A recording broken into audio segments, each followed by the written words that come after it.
Okay, I think we'll make a start as we're just after 5 and everyone's now arrived with the opening proceedings. My name is Dave Norris. I'll be moderating the meeting, and we've got some experts I'll introduce in a moment. I'll ask people to speak, well, we'll speak for, I won't, but they will speak for, say, the first 15 or 20 minutes.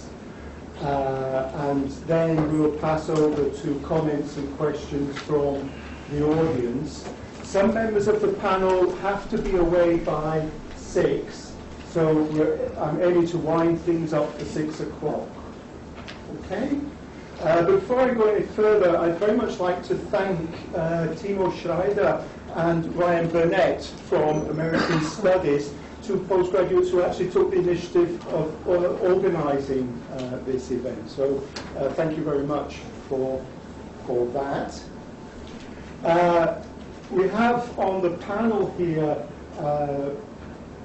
Rees from the School of Politics and International Relations, Maria Ryan from American Studies, Bettina Renz, also from the School of Politics and International Relations, Nick Barron from the School of History, and Adam Swain from the School of Geography. Each have got their own particular approach to the issues involving Russia and the Ukraine, historical, political, international security, economic. Some more on the looking from the Western perspective, US and NATO, some more from perhaps Russia and Ukraine. So there should be quite a mix of reactions. So if we can just perhaps start off, I'd like to perhaps just ask people on the panel a very simple, well, no, it's always very dangerous to say a very simple question, but why did things begin as they did back towards the end of last year? The demonstrations in Kiev in November and the events which unfolded after that. Where did we begin, in other words, with these issues? And perhaps I could turn to Adam first, if you could perhaps just say a few comments, and then if anybody else wants to come in or add something, please do. Okay, thank you, Dave. I mean, just to kick off the discussion there, I mean, the key trigger, really, for the demonstrations that started in Kiev and then spread to other cities later on was the negotiation with the European Union of an association agreement and a DCFTA, Deep and Comprehensive Free Trade Agreement.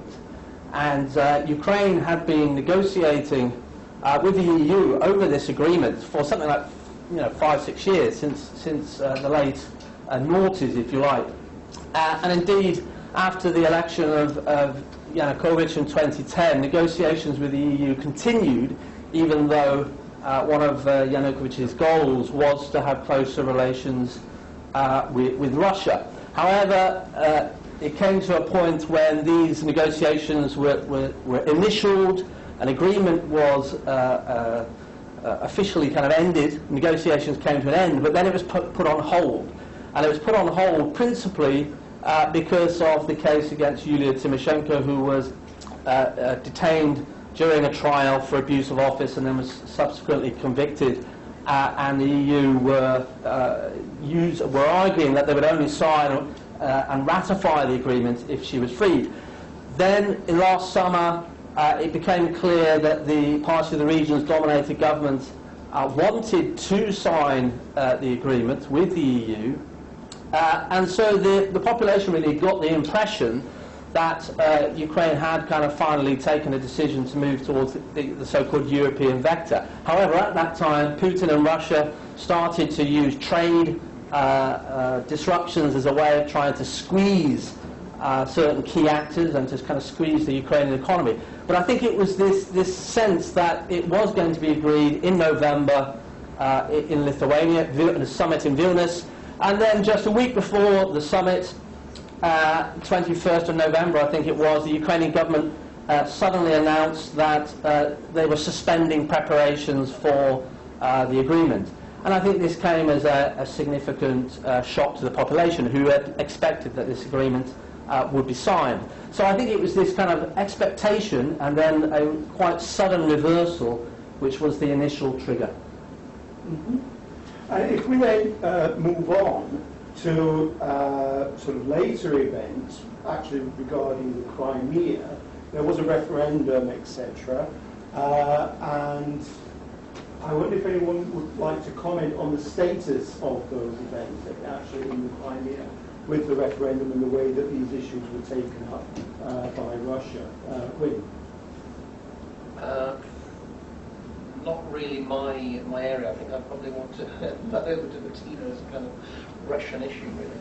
Okay. I think before we start talking about Crimea, I want to add a little bit to what Adam there said from the Russian perspective, then about the demonstrations and so on, because of course the question is what happened, the protests in Kiev and so on, how did that lead on then to Russia's actions in Crimea and so on. I think one important point that is not really discussed very often nowadays with regard to Russia's actions is domestic political considerations here. And for a very long time, of course, Russia had been worried about sort of destabilization in countries around Russia, Ukraine, and so on, about these political protests. Of course, the Orange Revolution in 2004 already was watched with worry in Russia. Of course, this idea being if it can happen there, this could also happen, of course, in Russia. There very much has, of course, also been the perception in Russia that the West has been meddling in Ukrainian political affairs.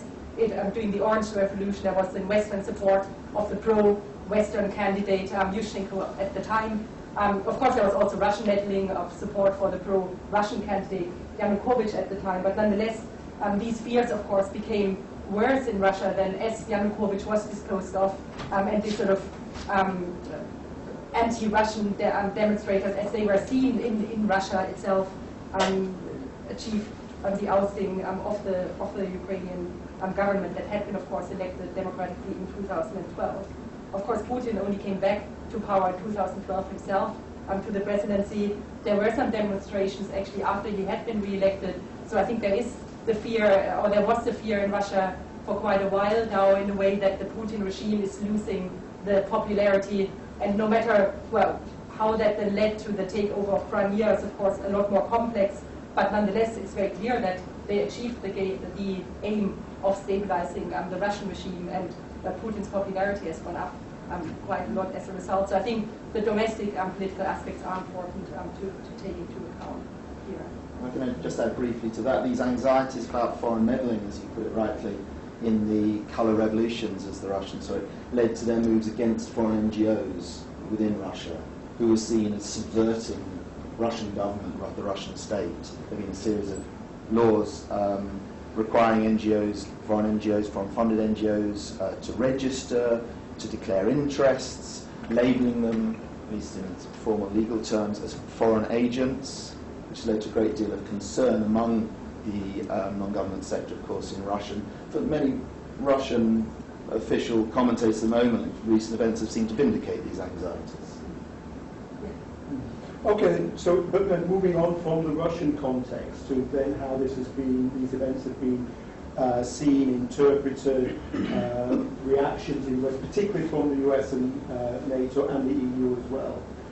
Yeah, I want to put it into a kind of a bigger context in terms of the NATO perspective, because I think really since the end of the Cold War, there's been two visions going on here of the way in which countries can move into the kind of Western Euro-Atlantic kind of orbit, states that were either in Central and Eastern Europe or former parts of the Soviet space.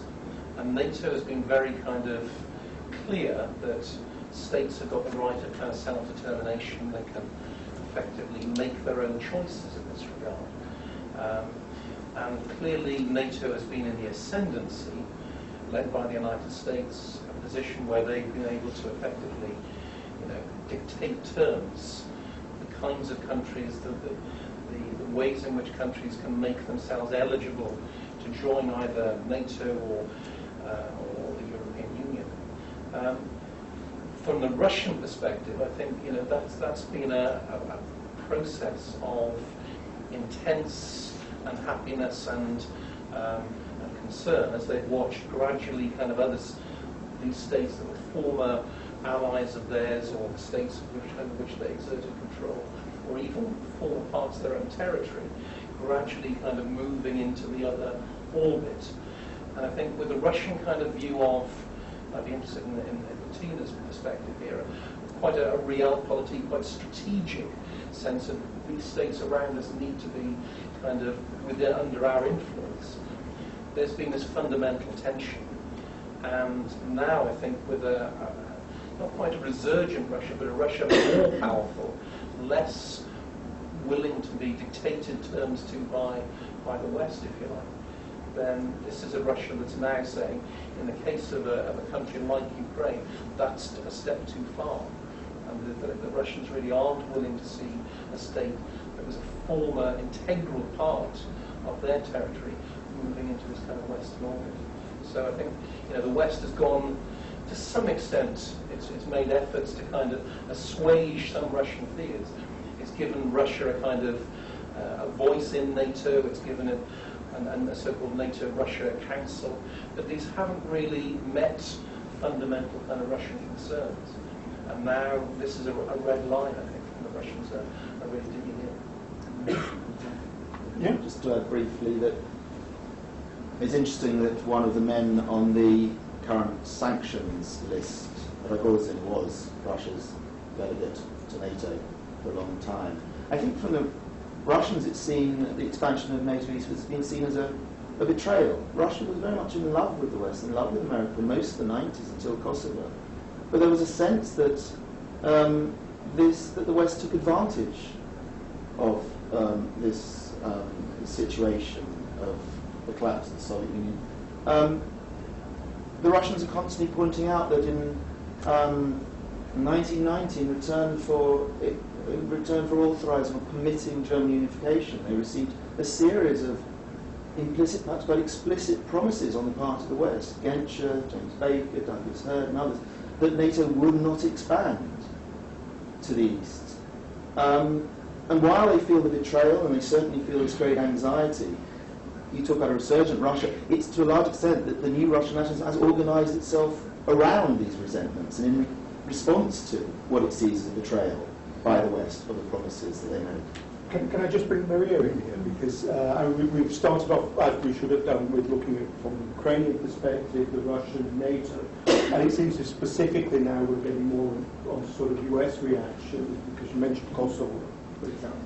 I think one of the things that the US has been trying to do since the end of the Cold War is to integrate those former Soviet states, that many of which used to be part of the USSR, into the Western capitalist order. And that seems very threatening and provocative to Moscow, in the light of the fact that, as you just said, NATO did give promises in 1990, I think it was, that it wouldn't expand any further.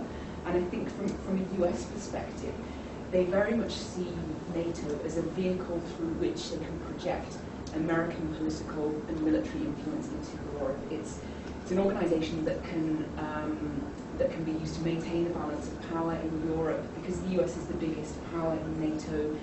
It remains the ultimate guarantor of European security, and if it looks after the security interests of its allies in NATO, it can preclude any challenges to American power from its allies.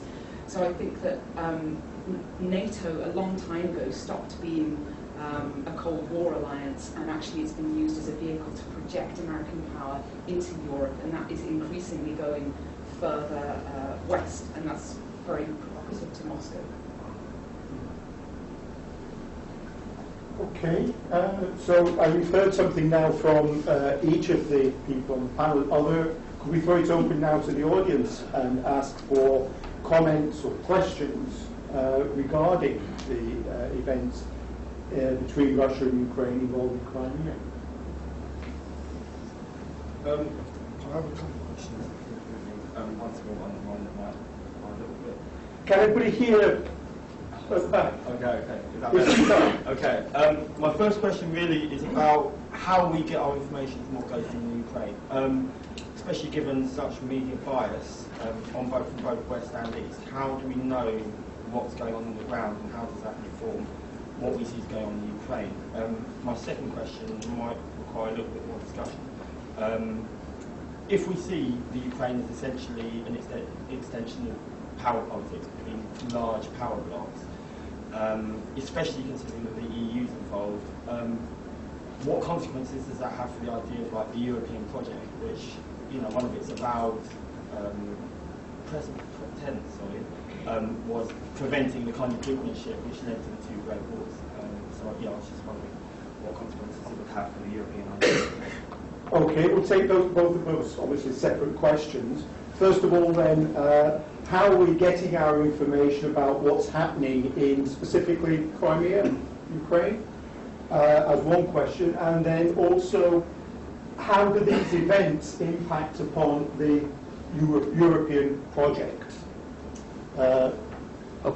Thanks for the question. About the information. Information, I mean, that's a good question, and there isn't an easy answer. You only have to kind of watch Russia Today and then switch over to BBC, and then you'll very rapidly get the sense that obviously this geopolitical battle which is taking place is also taking place over the airwaves, and there is a fight for the narrative, for trying to establish what the accepted sense of what's been taking place. So I think you're not going to find kind of essentially objective information, but one has to kind of treat critically whatever one does listen. I mean, it was interesting, for example, to give an example of the language, during the protests in Kiev, you know, Channel 4 News would describe them as protesters, RT would describe them as rioters, and then just a couple of days ago when the Channel 4 News announced that a mob had taken over the Oblast Administration building in Donetsk. So obviously language is important, but there isn't an easy answer to your question. Can I add on to that, just a question too? And that is, one was hearing an awful lot in the Russian media about fascists, you know, in Kiev, that they were kind of the big fear. Now, what was that about? I didn't really understand what the Russians were even referring to there. Well, I mean, there's no doubt that the movement that emerged in Ukraine was a coalition and was complicated.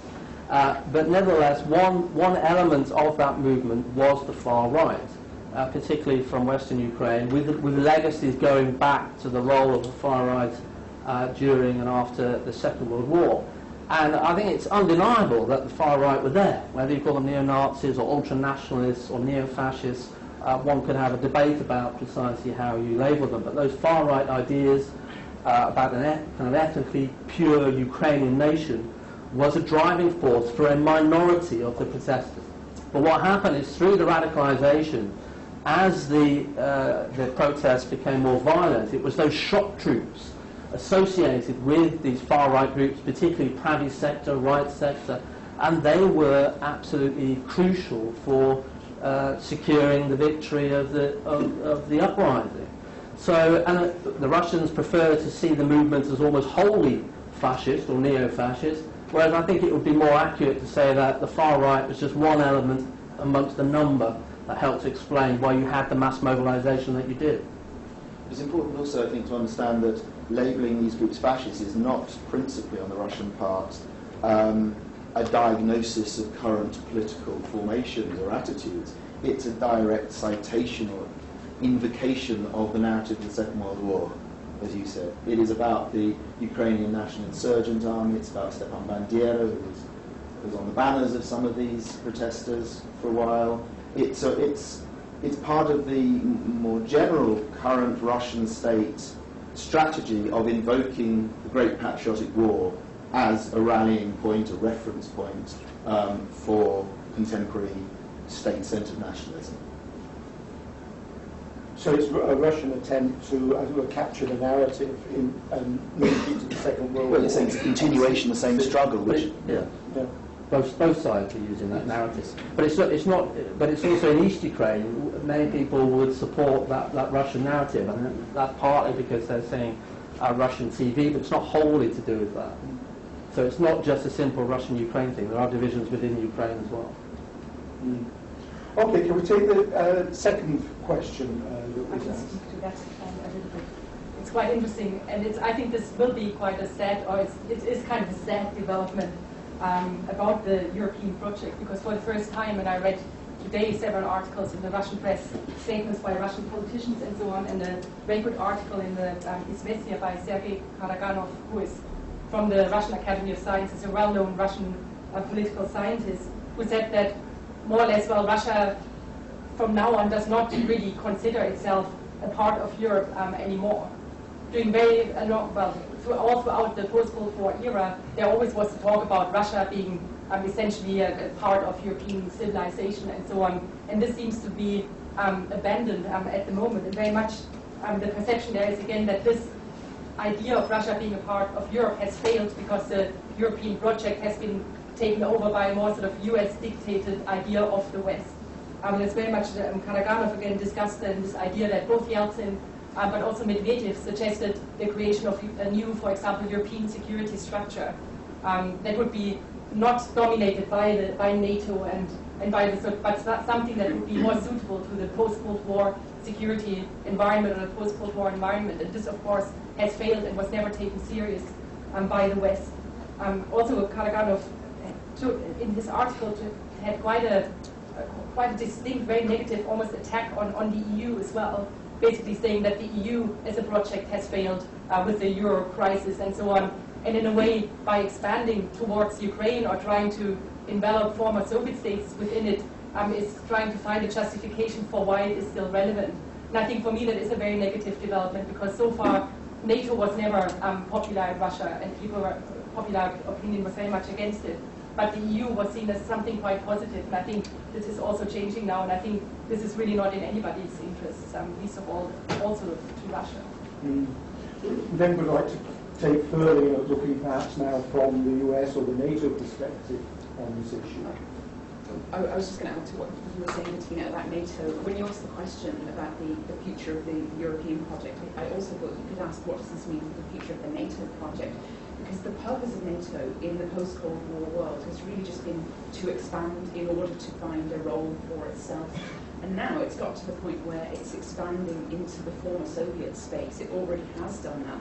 And so Ukraine, until I think it was 2010, was a candidate to join NATO at some unspecified point in the future. So NATO has reached the point where it's looking to admit countries that effectively have border disputes with Russia. Georgia is another candidate as well for NATO membership, which Russia invaded in August 2008. So I think we have to ask the question, what's the future of the NATO alliance if it's looking to admit countries that have border disputes with Russia? What would happen if those countries joined? Would they really have full Article 5 security guarantee? And if they didn't, wouldn't that really diminish the whole purpose of NATO and diminish the Article 5 of the Constitution? What is your Article 5? Sorry, Article 5 is the collective security guarantee of the NATO alliance. So that's the article that says an attack on one country in this alliance is treated as an attack on all of us. And I think the only time it's ever been invoked was on 9/11 when the US was attacked. Sorry, I just want to stand up for NATO for a moment. And that is these countries that want to, Maria is talking about NATO extending its influence. NATO is extending its influence because states want to join it. It is about self-determination. And when these states in Central and Eastern Europe and the former Soviet space are queuing up, frankly, to join, then it's difficult for NATO to say no. NATO, as the EU, has set out criteria for states. They have to be functioning democracies, they have to be market economies, they have to respect the rule of law, etc. But when states are in that position, then NATO has to come up, like the EU, with valid reasons why these states can't join. Because effectively, as part of its treaty, it's open to other members. Now, in 2008, there was an issue here between the United States. The Bush administration was trying to open the doors to Georgia and to the Ukraine, and that's where this potential offer of membership to Ukraine originated from. And other European states like France and Germany said, this is too risky. and we don't see that as being the right way. So there's a lot of differences within NATO, particularly amongst European states and the US, as to what is the optimum way of doing this. And the people involved are not blind to the sensitivities and the dangers of going too close to Russia. And this was very sharply experienced, of course, over Georgia in 2008, where the Russians effectively used the big stick against the Georgians. But Georgia is still a candidate to join NATO. It is, yeah, and it's still expressed that desire, as you said. Yeah. Okay, well, can we bring in the audience a little bit, please? Sorry, over here first, and then person. I have two connected questions. First, there already is a partnership agreement between Ukraine and NATO, which states that it will support political independence and territorial integrity, not guarantee it.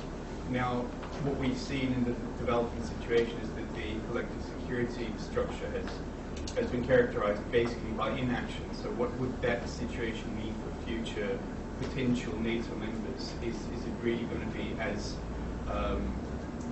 seen as vital to guaranteeing political independence if we can see that if you're not a full member, the alliance will basically not do anything? And the second, based on the domestic dynamics in Russia, from what I've read is that the intervention in Ukraine is highly popular among the population, highly unpopular among the economic elite, because it will basically have negative influences. So would other structures, other economic structures, for example, be more or be better in guaranteeing stability than collective security structures? Well, when you say unpopular, do you mean amongst the economic elite? Do you mean in Russia? Yes, in Russia. Sorry, okay. Okay, the first issue regarding the partnership agreements with NATO. Yeah. And then go to NATO is making lots of noises of reassurance to Ukraine about how it will support its independence, how it will try and work with Ukraine, conduct kind of training missions and those sorts of things that kind of bolster Ukraine, mainly for the kind of longer term fear that somehow Russia could destabilize Ukraine. That's a lot of the stuff that you're seeing in the press at the moment from the NATO Secretary General and others saying we're worried about what the Russians are trying to foment in Ukraine to try and maybe destabilize and even split the country in two, all that kind of stuff. Will NATO kind of make explicit military guarantees to the security of Ukraine? It's not a member, and the Supreme Allied Commander and others have come out publicly and said, we will not envisage military actions against the security of Ukraine. They don't want to get into the Russians' hobbies. Okay, can we move on to the next question regarding is there an alternative strategy that could be used in situations like this, given the unpopularity in Russia itself amongst the economic elite of the reaction coming from the West? So therefore, well, I'm not an economist, so I'll keep this quite brief. But I think there are economic interests and there are other economic interests. And clearly, while the biggest economic interests are very closely linked to the Putin regime, like all the energy companies are, of course, very heavily influenced by the state or fully state-owned people. So in terms of economic sanctions, for example, I think the only thing that can work in terms of sort of a coercive thing to try and decrease Putin's popularity would be really to target those individuals that benefit from Putin's regime directly. And I think they have tried that by naming these specific people, although sometimes you wonder why some people were included on that sanctions list, like Germans and so on, no matter what their views might be. I really found that quite ridiculous, to be honest. But I think with the sanctions, the West needs to be careful here, because as soon as the sanctions are seen in Russia as going against the Russian population, the Russian people, and making their lives more difficult, this will only reinforce this whole discourse and stereotypes about the West being out against Russia and trying to make Russia's lives more difficult. But and the last point I'm going to make is, I think Putin was very well aware that economically this would cost Russia quite significantly, but somehow it seemed important enough still to go ahead with the Crimea situation. okay. I think some hand up over there. Yes. By the way, if you've just got a comment, you don't have to try and formulate it into a question. If you just want to say something, please do that as well. I'm sure we'll get reactions. I've got 2 questions. The first one... Could you speak up a little, The please? first one is about kind of the referendum.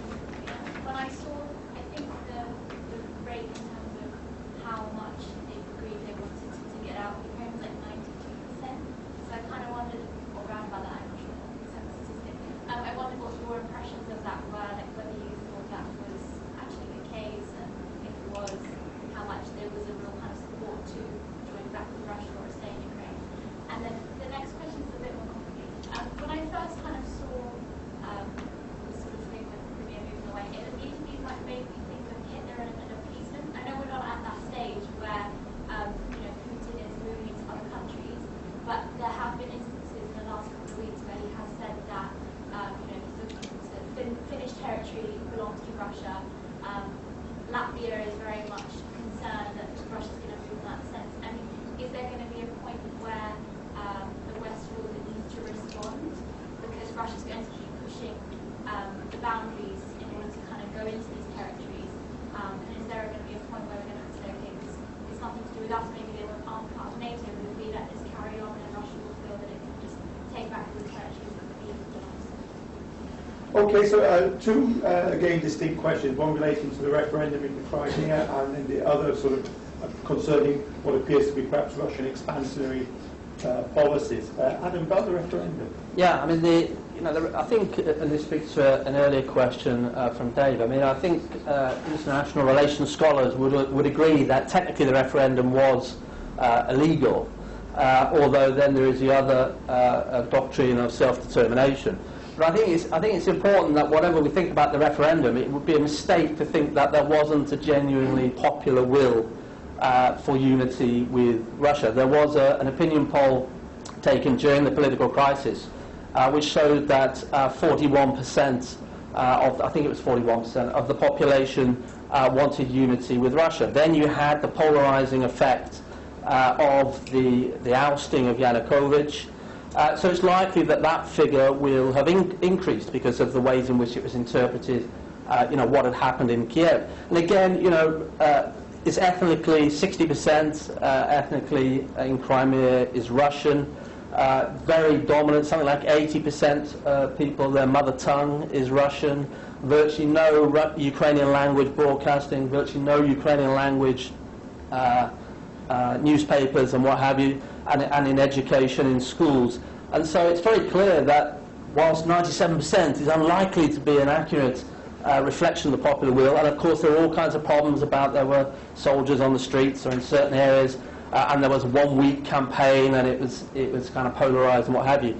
But I think there has got to be a recognition that even if you think the referendum was illegal, there aren't enormous demonstrations against the results of that referendum. Even the Tatar community are getting back involved in the Crimean Parliament.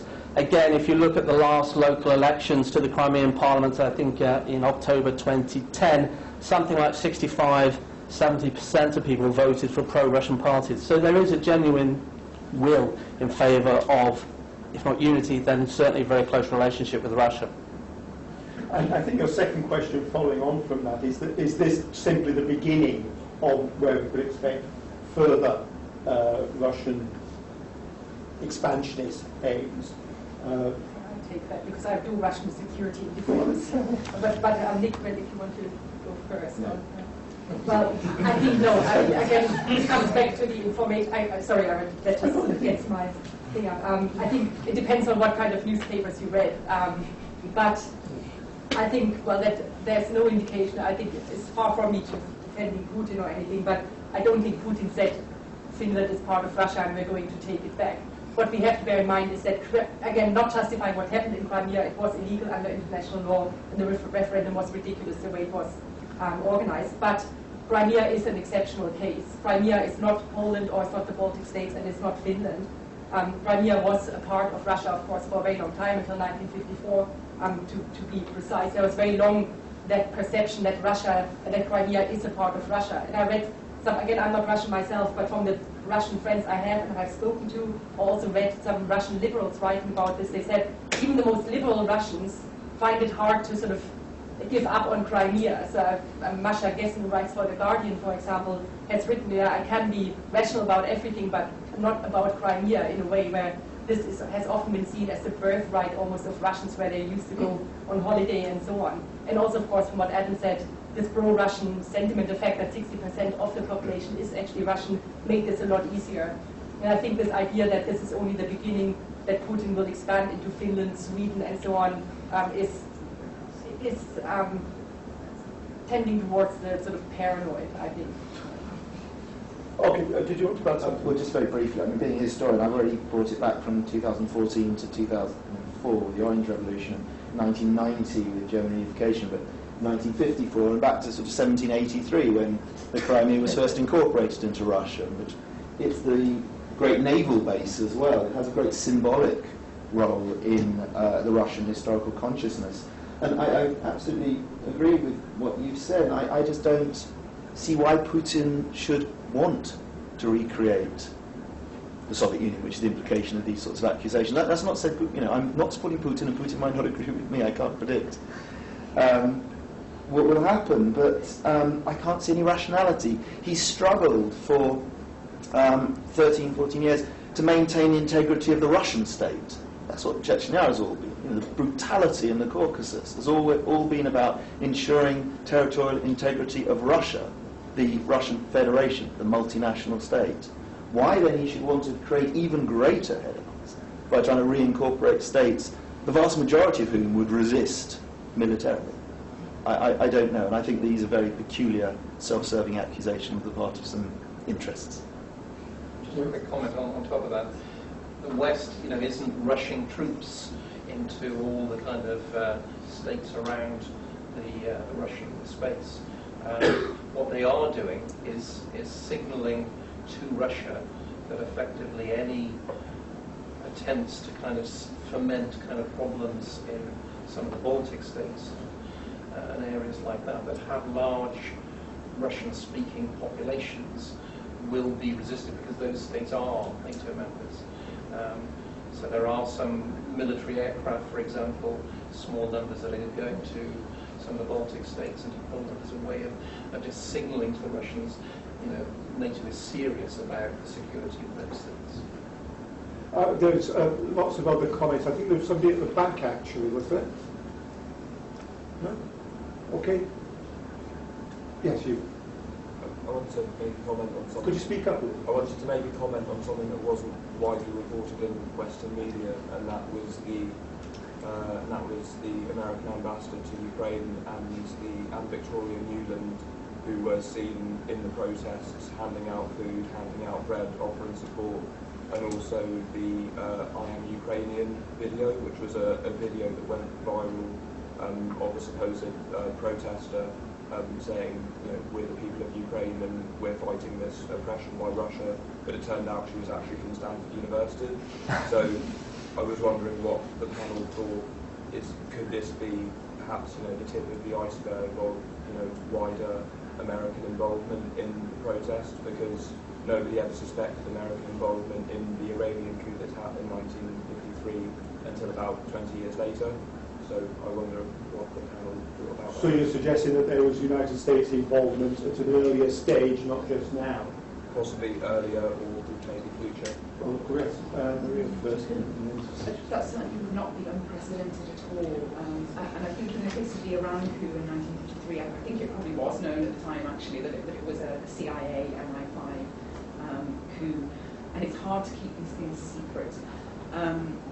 So, I mean, there was a story in the press just last month, I think, about how the US had tried to set up a social networking site in Cuba, but it had failed, and it was, the information was leaked to the press. So, I think it's highly likely that the US. I think it's highly likely that the US has probably been giving money to pro-democracy movements in the Ukraine, but that's not something that's unique to the Ukraine. It does this all over the world. I wouldn't be surprised by it at all. but it's hard to really say more until, I guess, documents are declassified in the future.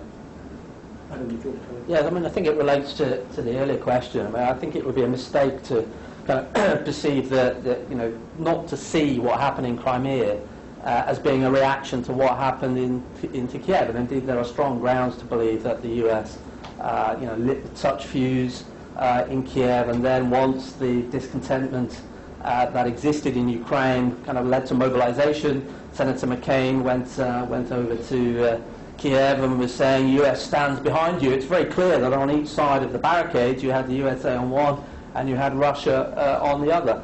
And of course, as a result of that, if it wasn't for the toppling of a democratically elected president, however terrible we might think he is, then Ukraine would be unified as we speak today. So I think the role of the West, I don't think it was a kind of a plot. I don't think the West can bring out 1 million people onto the streets of Kiev. But what they can do is cultivate sentiment and also kind of encourage in certain kinds of ways. So I think that's an important factor. So, yes, please. Yanukovych recently stated that had he been in power when the Russians annexed the Crimea, he would have stopped them, or he would have tried to stop them. Do you think that he has a political future in either Ukraine or Russia? When did he say that? I thought nobody knew where he was at the moment. The answer is There's no. a lot of- It was on BBC News. Sorry? It was on BBC News. Yeah. The answer is no. Yeah. He doesn't have a political future. Right. Just make a very brief facetious comment on. We had that very interesting question earlier about the future of the European project, the EU, and you mentioned Newland. I'd be quite interested to know what her view on that question would be in light of the telephone intercept that FAPSI broadcast on YouTube. Other comments or questions? Thank you very much for the talk. I just have some Could you speak up? Sorry, just some comments. Basically, at the beginning, I think it was a mistake of media, because when the conflict started, basically, one of the journalists, she asked John Kerry about his reaction, basically, towards Putin's action, and he worried about that he's not afraid.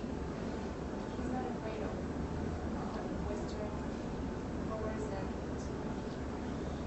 it's not just about expansion, but more about. Can you speak up a bit? No, it's not just about expansion, but what? Sorry. Not just about expansion, but about sanctions as well. He said that he's not afraid, and then the journalist, she asked John Kerry about his reaction, to which John Kerry answered that did he really commented in that way, which means that John Kerry didn't listen to Putin's speech, and this is kind of like you can't trust just the media. I mean, when the leaders don't listen to each other and trust the media, it's the opposite. So the leading political figures both in Russia and the United States are not listening to one another. In that sense, the media is Is this a lack of dialogue? I think they are listening to each other, but they don't really want to understand each other. I think that is what it seems to me like often there's like this really willful misunderstanding of what the other side is saying, where Putin says something is taken out of context, then the Americans say something and is taken out of context. And then I think this is the problem. We all here seemingly understand that it's not just one side is to blame, but when it comes to actually high-level politics, I think this understanding just isn't there. And I found Putin's Crimea speech, of course, it was a lot of propaganda or things in it that you could argue with, but some of the points were also quite well made. The fact, for example, that Russia's concerns over NATO expansion, missile defense and so on were never taken serious because nobody listened on the other side, like you just said. So I think it is a big problem, yeah. Well, Putin is... Sorry, go on. I think there's a broader point about the kind of international relations. Is that even last year when Ukraine and the EU were discussing whether Ukraine could meet the terms to sign the association agreement, and then Russia tried to block trade and what have you, But Russia and Ukraine wanted to establish a trilateral diplomatic relationship and have negotiations, and the EU and the West said no. And again, once the crisis started, they wanted to have negotiations with Ukraine, Russia and the EU to try and come to these broader agreements or an understanding about what the relationship between those three parties would be. And again, the West refused. Now what's going to happen next week is that after the destabilization that's taken place in East Ukraine in the last few days, next week, we don't know where or exactly when, but the US, the EU, Russia and Ukraine will get round the table for the first time, really for many years. Another comment made by Putin recently, of course, is that Russia's actions are nothing compared to NATO's actions in Serbia, Iran, Afghanistan. Is there a point to that? Has there been has NATO actually established a precedent? I mean, everybody always says two wrongs don't make a right, but of course, and that's true, but I think it's very difficult for the West and for the US in particular to maintain the moral high ground about anything in international affairs. Given the outcome of the Iraq war and so on, I don't really think that. Right. We all agree on that one. This comes back to the sense of Russia's betrayal by the West. The West has revealed its hypocrisy as far as Russia chose to believe in Western values, and Western values were shown, at least to Russian observers, to be hollow. I just had a comment in relation to the comment from the back about how it seemed as if Kerry was responding more to what the media had been saying about Putin rather than something directly that Putin had said. He was actually responding. And there is I think on both sides, and I think the panel's made it very clear the way in which the different political forces within Russia and within the Ukraine are complicating the evolution of the problem. In the US, when the microphones are thrust in Kerry's face, probably and unfortunately, the first thought in his head is how an American audience and an American Congress will respond to what he says, rather than how a Russian or a Ukrainian will respond to it. So I think in terms of who is shaping American policy towards the Ukrainian crisis, there is this huge domestic dimension to it, in which actually the Obama administration, in a series of ways, has been seen as portrayed as weak, portrayed as not giving support to the Arab Spring, portrayed as not giving enough support in a range of different contexts. And so, rhetorically, people like Kerry are apt to respond in ways that try to placate that sentiment within the American electorate. And it really is damaging to the global reaction to what, in fact, America appears to be saying.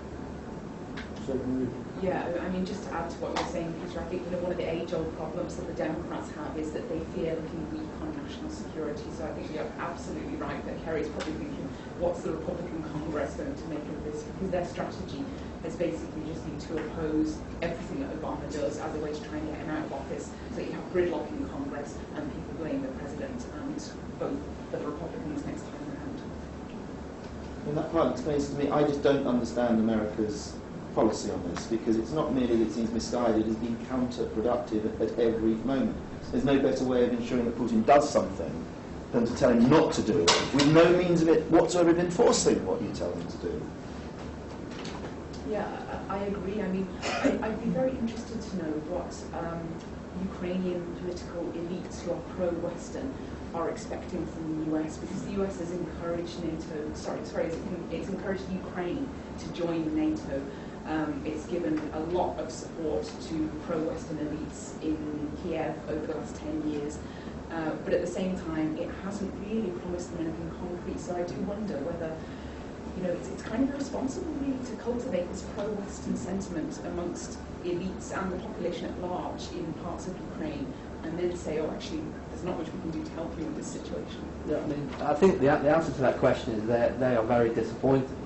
And during in Ukraine, so the kind of pro-Western, pro-European political elites are disappointed. They were disappointed during the dispute during the protests. They are, I think it was on February the 20th, was it, when the killings were taking place. It was only then that kind of sanctions were first spoken about, let alone implemented.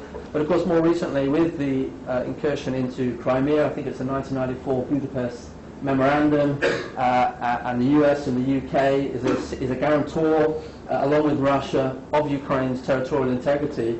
And of course, Ukraine's territorial integrity has been breached, and the US and the UK have done nothing. Okay, can we move on a bit further. You had a question? No, just a few comments. One on the, in a sense, Obama administration, what Maria just said about disappointing them and so on. I think the United States has, unfortunately, a fairly long story of promising stuff to various groups and people, and then they don't really deliver. I mean, the Kurds in Iraq is one of the very famous examples and so on. The second point of the US, I think, is that the Republican reaction to the Obama administration behavior, from my perspective, demonstrates once again that the Republicans have no clue whatsoever what is going on. Obama was an imperial president until 2 months ago. Was its use of drones and was out of control, was becoming a king, and so on. And then Crimea happens, and in 1 week, Obama is weak, is ineffective, going back to leading from behind and all that stuff. To a certain extent, only some people can believe. My only point would be, and I have no clue whatsoever, and I don't want to give the impression of going into conspiracy theories and so on, but perhaps I would be interested to know to what extent this move by Putin is a bargaining chip for something else. I don't know, for let's de-escalate as long as Ukraine stays out of NATO, for example, or I don't know, type of Cuba missile crisis type of issue. Well, you put the missile there, but then we take them out and we don't invade Cuba and we take the missiles out of Turkey. What is Turkey in this issue? So what you're asking is whether or not there's another agenda going on. Yeah, not necessarily another agenda, but something else to bring to the bargaining table for Russia to gain from this move. I don't know. I have no clue on this. Does anyone have any comments on that? I mean, I think there is an agenda, but it's a Ukraine agenda, and it's non-alignment. So it's about Ukraine not joining NATO. It's about federalization of the country. It's about Kiev accepting the legitimacy of the referendum in Crimea. And that's what Russia is trying to achieve. And at the moment, the US is saying no, and Kiev is saying no. And they are destabilizing East Ukraine now. Crimea a few weeks ago, as bargaining chips. It's reported that there are troops massing along the eastern frontier of Ukraine, very close to cities like Luhansk and Donetsk, and they're saber-rattling, and they are using their forces and their influence as a bargaining chip to get what they want in Ukraine. I think you have to understand that Russia's been reactive. I don't think there was a plan to take over Crimea. It's opportunistic, a reaction to what they feel is a strategic defeat in Kiev. And I think that's what you have. That's how you have to frame it.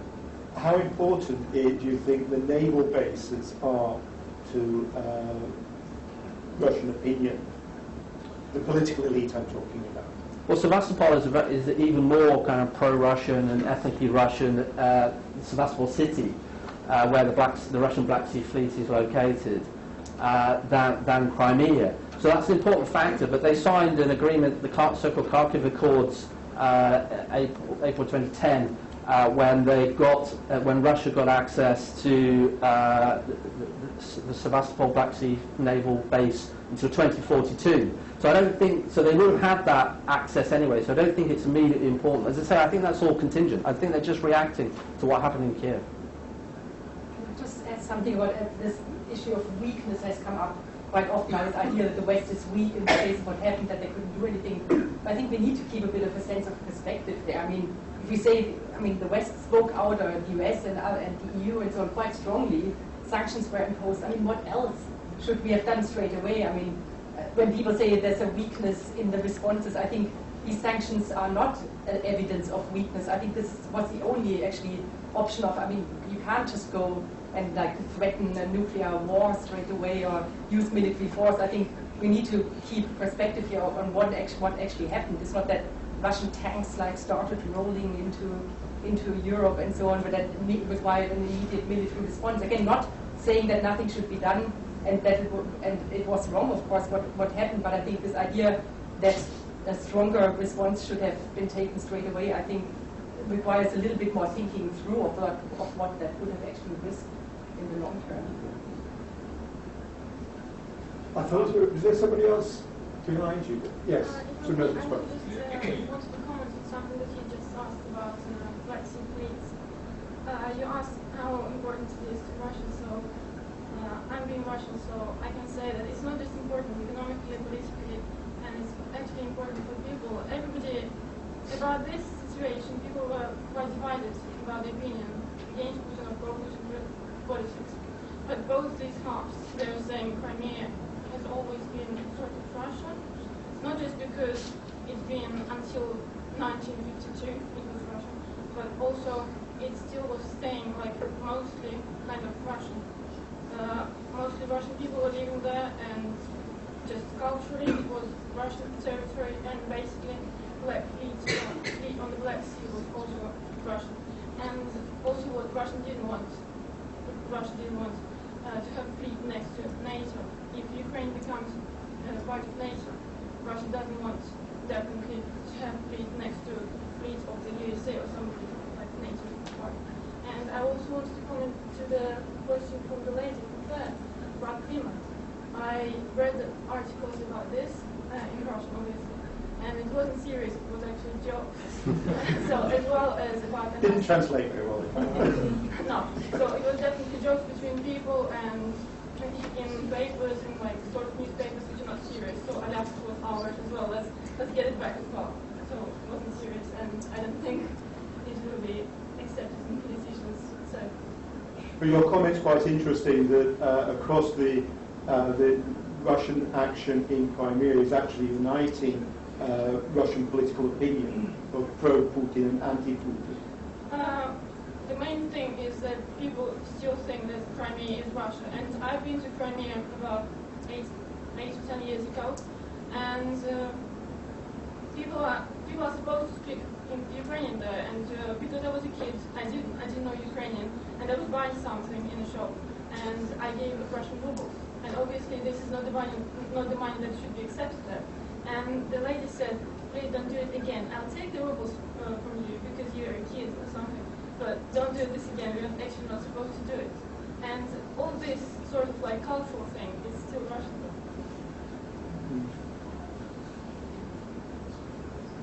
Any more questions or comments? Well, I would have one. I don't know. Do we have enough time for? Well, we'll just have another couple of minutes. If anybody has to leave, then. This is rather a self-reflective question, I think, for my IR scholars on the panel. There has been an article, I don't know where I've read it, that the track record of most pundits in predicting how the situation would develop was not particularly good. And there was another article in the current issue of Foreign Policy criticizing the demise of area studies, for example, of people specializing in particular areas, knowing the language.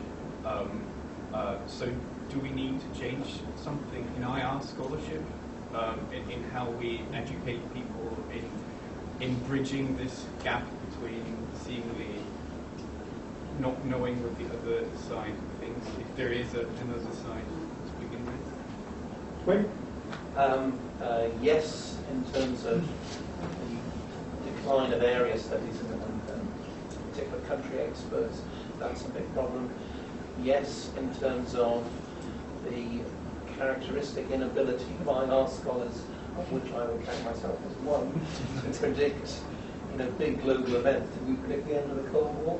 No. Did we foresee the way the United States would move into Iraq? No. It's a poor discipline for the British. So you'll be reforming your school then? Absolutely. As a result of this. Is there anything else? One last comment or questions? On the issue of the sanctions, do you think that the architects of the sanctions package actually thought it would have or serve a purpose, or do you think it was simply an exercise showing that people So how effective will the sanctions actually be? Any guesses? I mean, I think the sanctions that were imposed by the EU and the US, some of them, about 30 people, I think, from the US and a similar number from the EU, and some of them overlap and some of them don't. I mean, I think they were symbolic. You know, the West had to do something for the reasons that have been discussed in the last hour. However, they are, you know, the seizing of assets in kind of Western banks. Well, most of these figures didn't have money in Western banks, or they'd already foreseen that this was a risk and had moved the money out. And the other one was about movement. Well, quite a few of them are on the run, so they're not really going to be going and looking for holidays in Vienna and the Alps or what have you. So I think, you know, in themselves, they are not profound. Trade, economic sanctions really would be significant, but of course they would damage West European countries, particularly Germany, as well as the Russian economy as well. And indeed, I think Handelsblatt did a poll, and there's quite a strong, this is a few weeks ago now, quite strong opinion amongst in Germany against economic sanctions against Russia, because hundreds of thousands of German jobs depend on trade with Russia. So I think the sanctions that were involved were largely symbolic, I would say. One of the men on the US list, Sergei Glaziev, is an unpleasant man but a rather good economist, I'm told, very gleefully has calculated the damage to the EU of trade sanctions on Russia and is publicising this widely at the moment. And the Russians are very aware of this. That's part of the West's double standards as they see it, of course. Okay, any... 6:05, we're just about out of time, so I'll close things now. I'm not going to try and summarise all of these different points and different arguments, but I think it has actually been a very interesting, very broad, cross-sectional view of what's happening at the moment from multiple perspectives, IR perspectives, historical, security issues, the Ukrainian politics, and now from the Western perspective as well. So I'd just like to thank the panel for you. Thank you.